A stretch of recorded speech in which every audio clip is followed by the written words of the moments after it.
గత 2017 నుంచి, అంటే ఆ అమ్మాయి ఇప్పుడు 22 ఇయర్స్ అంట, ఆల్మోస్ట్ 5 ఇయర్స్ బ్యాక్, అంటే ఆ అమ్మాయి మైనర్గా ఉన్నప్పటి నుంచి అవకాశాల కోసం, పుట్ట తెరువు కోసము, బతుకు తెరువు కోసం హైదరాబాద్కి వచ్చింది. ఆ క్రమంలో ఆ అమ్మాయిని అడ్వాంటేజ్గా తీసుకొని ఆ అమ్మాయిని డాన్స్ కాంపిటీషన్లో సెలెక్ట్ అయింది. దాని తర్వాత 2 ఇయర్స్ తర్వాత అసిస్టెంట్గా ఆయన అవకాశం ఇవ్వడం జరిగింది. ఆ క్రమంలోనే ముంబైకి వెళ్ళినప్పుడు ఎవరు లేరు, ఆయన ఉన్నారు, ఆయన ఇద్దరు అసిస్టెంట్స్ మగవాళ్ళు ఉన్నారు, ఈ అమ్మాయి ఉందంట. ఈ అమ్మాయి వాళ్ళు ముంబైకి వెళ్ళినప్పుడు ఫోర్సిబుల్గా రూమ్కి వచ్చి తనని అత్యాచారం చేశారు అని చెప్పింది.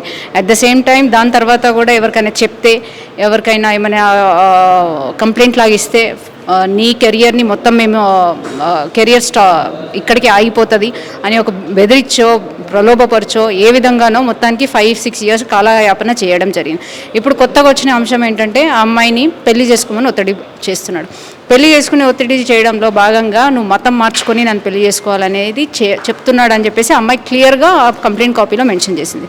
సో ఇది కేవలము లవ్ జిహాద్ కేసుగానే మేము పరిగణిస్తున్నాము. ఎందుకంటే ఇన్ని సంవత్సరాలు లేనిది ఇప్పుడు ఇమీడియట్గా రిలీజన్ మార్చుకొని పెళ్లి చేసుకోని అంటున్నానంటే, వాడు ఎంత తెలుగు ఇండస్ట్రీలో పనిచేసినా, ఎంతమంది హిందువుల దగ్గర పనిచేసినా వాడు ఆలోచన శైలి మాత్రం అక్కడే ఉంది. వాళ్ళని మన హిందువులను నాశనం చేసే క్రమంలోనే ఉందని నేను పరిగణిస్తున్నాను. అంటే మేడం ఇప్పుడు ఇంకా చాలామంది యువతులు ఉంటారు, దానికి మీరు ఇచ్చే భరోసా ఏంటి వాళ్ళందరికీ?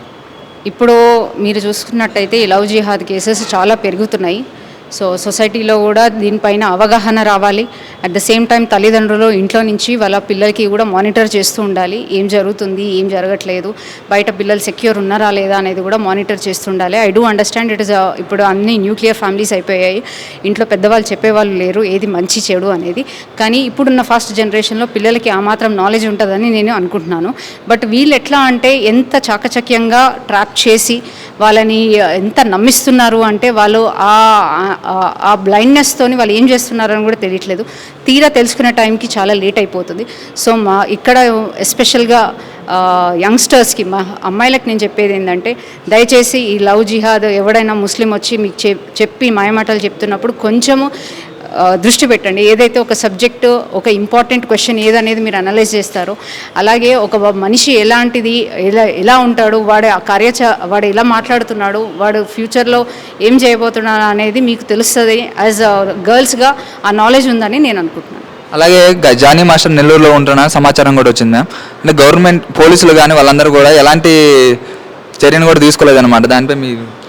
అదే ఇప్పుడు 2 days అవుతుంది అతను నెల్లూరులో ఉన్నాడని తెలుసు, అయినా కానీ వీళ్ళు ఇంతవరకు అతన్ని అరెస్ట్ చేయడం కానీ, అట్లీస్ట్ విచారణకి రండి అని నోటీస్ కూడా అతనికి ఇంతవరకు పంపించలేదు. అంటే దీంట్లో కాలయాపన చేస్తూ పైనున్న ప్రెషర్కో ఏమో తెలియదు కానీ అతన్ని రక్షించే క్రమంలో కేసుని మలుపుతున్నారు అనేది నా ఉద్దేశం. అట్లాంటిది ఏం జరగొద్దు.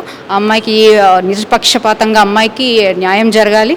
న్యాయం జరిగే విధంగా మేము కూడా చూస్తాం. చేయండి, లైక్ చేయండి, సబ్స్క్రైబ్ చేయండి. మరిన్ని వీడియోల కోసం బెల్ సింబల్ పై క్లిక్ చేయండి.